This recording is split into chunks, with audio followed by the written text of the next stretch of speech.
దేశాన్ని ముక్కలు చేయాలి, దేశంలో అల్లకల్లోలం సృష్టించాలి, లేదంటే దేశంలో ఇతర దేశాల పరిపాలన నడవాలి. ఇది రాహుల్ గాంధీ వ్యూహం.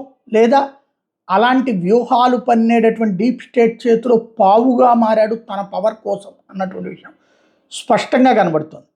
క్రిందటిసారి అతను కొంతమంది ఓట్లు తీసేశారని చెప్పాడు. వాళ్ళందరూ ఆ తర్వాత వచ్చి మా ఓట్లు ఉన్నాయి, మేము చూసుకున్నాం, వీళ్ళు మాతో చెప్పన్నారని చెప్పారు. అక్కడే ఒక ఇది ఉంది. ఓట్లు అనేటటువంటిది నమోదు చేయించుకోవడం మన బాధ్యత, అది ఉందో లేదో చూసుకోవడం మన బాధ్యత, లేకపోతే మళ్ళీ నమోదు చేయించుకోవడం మన బాధ్యత. ఏదైనా తొలగిస్తే కనుక ఖచ్చితంగా ఎందుకు తొలగించారని అడిగే హక్కు కూడా మనకు ఉంటుంది. ఇది ప్రతి పౌరుడికి ఉంటుంది.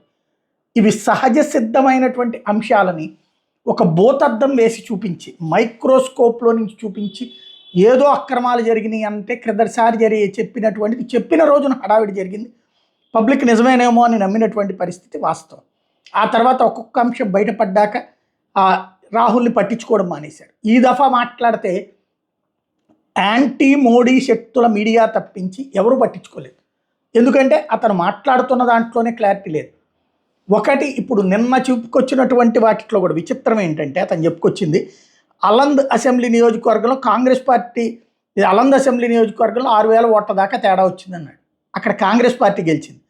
అలాగే రాజపురాలో భారతీయ జనతా పార్టీ తరఫున ఈసీ పనిచేసిందని చెప్పాడు. అక్కడ భారతీయ జనతా పార్టీ ఓడిపోయింది, ఆమ్ ఆద్మీ పార్టీ గెలిచింది. మరి ఆ రెండిట్లలో ఆమ్ ఆద్మీ పార్టీ కాంగ్రెస్ గెలిస్తే ఓట్ల చోరీ వీళ్ళు చేసినట్ట, మోడీ చేసినట్ట? మోడీ తను ఓట్ల చోరీ చేసి ఇది గెలిచినట్ట? ఇంకా హైడ్రోజన్ బాంబు అంటే ఇట్లాంటి అయ్యో కాసిన ఎవడో ఒక అధికారులు, ఇప్పుడు వెరీ టాక్టికల్ గేమ్ ఏంటంటే ఈవెన్ బంగ్లాదేశ్లో కానీ శ్రీలంకలో కానీ వీటిట్లో ఏం చేశారు, అధికారుల్ని టార్గెట్ చేసి రాజ్యాంగబద్ధమైన వ్యవస్థల్ని, ప్రధానమంత్రులు వీళ్ళని టార్గెట్ చేసేసి వాళ్ళని ప్లస్ వాళ్ళకి అక్కడ బాధ్యతాయుతంగా ఉండే అధికారుల్ని చెడగొట్టేటటువంటి ప్రయత్నం చేశారు. ఇదే పని ఇండియాలో చేయబోతున్నానని నేను చెప్పడం ద్వారా, జన్జీ వస్తారు రోడ్ల మీదకి అని చెప్పడం ద్వారా అతను చెప్తున్నటువంటి మాట దేశంలో తిరుగుబాటుని తయారు చేస్తా. ఎందుకంటే నక్సలైట్లతో వీళ్ళు చేయించిన ప్రయత్నం సుదీర్ఘకాలం పాటు నక్సలైట్లను అడ్డం పెట్టుకుని గెలిచారు చాలా చోట్ల. మొన్నసారి ఛత్తీస్గఢ్లో గెలిచింది కూడా నక్సలైట్లు అడ్డం పెట్టుకుని. అదే నక్సలైట్లని కేంద్రం సర్వనాశనం చేసి వదిలిపెడితే ఛత్తీస్గఢ్లో రాజకీయ ఎన్నికలు మార్పు వచ్చినాయి. అట్లాగే తెలంగాణలో మొన్నటిసారి నక్సలైట్ల ద్వారానే గెలిచారు. ఇప్పుడు ఏది రూరల్ ప్రాంతాలు, ఇప్పుడు ఆ నక్సలైట్లకి సంబంధించినటువంటి, అందుకని నక్సల్ లీడర్ల కోసం పాకులాడుతూ ఉంటారు. అంటే ఓ పక్కన నక్సలిజాన్ని, ఇంకో పక్కన తీవ్రవాదాన్ని, ఓ పక్కన ఇతర దేశాల నుంచి వచ్చినటువంటి బంగ్లాదేశీలు తీవ్రవాదులని తెలిసినా సరే వాళ్ళని నెత్తిని పెట్టుకునేది కాంగ్రెస్. అంటే ఈ దేశం ఏమైపోయినా పర్లేదు, నక్సలిజం తీవ్రవాదాన్ని నెత్తిని పెట్టుకుని వాళ్ళని బతికించి వాళ్ళని కాపాడతా, వాళ్ళ ద్వారా ప్రజల మీద దాడులు చేయించి తద్వారా అదే ప్రజల పట్ల, వాళ్ళు దాడులు చేసిన ప్రజల పట్ల వీళ్ళు సానుభూతిని చూపించి ఆ సానుభూతి అనే నాటకాల ద్వారా విజయం సాధించడం అన్నటువంటిది ఇక్కడ కాంగ్రెస్ పార్టీ సుదీర్ఘకాలపు వ్యూహం. దాన్ని ఈ కాలపు ప్రజలు నమ్మట్లేదు కాబట్టి ఈ ఓట్ చోర్ లాంటి దాంతో ఒక డ్రామా ఆడుతున్నాడు. ఏది ఇక్కడ తాజాగా తీసుకొచ్చుకున్నటువంటి రాహుల్ గాంధీ వ్యవహార శైలి లోకాన్ని మాయ చేసేటటువంటి ప్రయత్నం చేస్తున్నాడు అన్నటువంటి విషయం స్పష్టంగా కనబడుతోంది.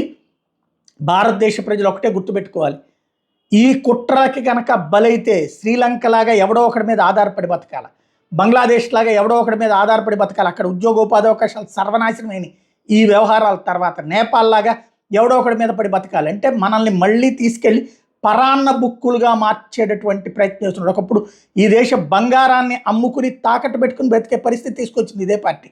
ఇప్పుడు మళ్ళీ ఆ స్థితికి మనల్ని దిగజార్చడానికి సిద్ధపడుతున్నటువంటిది. ఒకప్పుడు క్యూ లైన్లో లేకపోతే గ్యాస్ లేదు, క్యూ లైన్లో లేకపోతే ఫోను లేదు, క్యూ లైన్లో ఉన్న విద్యుత్ ఉండదు. అంత దారుణమైన స్టేజ్ నుంచి ఇవాళ అన్ని సదుపాయాలతో కూడి ఉద్యోగ ఉపాధి అవకాశాలతో ఉన్నత స్థితికి భారతదేశం ప్రపంచంలో 4వ స్థానానికి చేరుతున్న సందర్భంలో, 3వ స్థానానికి చేరుతున్న సందర్భంలో దీన్ని నాశనం చేసే కుట్రల్ని ఈ దేశంలోనే దేశభక్తులు అని చెప్తూ ఈ రోజున కాంగ్రెస్ పార్టీ చేస్తున్నటువంటిది అతి పెద్దదైనటువంటి మోసం. ప్రతి ఒక్కళ్ళు అప్రమత్తంగా ఉండాలి. రేపొద్దున ఈ దేశంలో తిరుగుబాటు చేస్తే తిరుగుబాటు చేసుకుని తన్ని తరిమేయాలా, వాళ్ళని అవసరమైతే బంగ్లాదేశ్కి, పాకిస్తాన్కి పంపించాలా. ఈ దేశంలో తిరుగుబాటు అనేటటువంటి పేరుతో ఈ దేశ స్వతంత్రాన్ని తీసుకెళ్ళి విదేశీ శక్తులకి అందించే వాళ్ళని తరిమి కొట్టాలి. మరొక స్వతంత్ర సమరానికి ఈనాటి యువతరం సిద్ధం కావాల్సి ఉంది.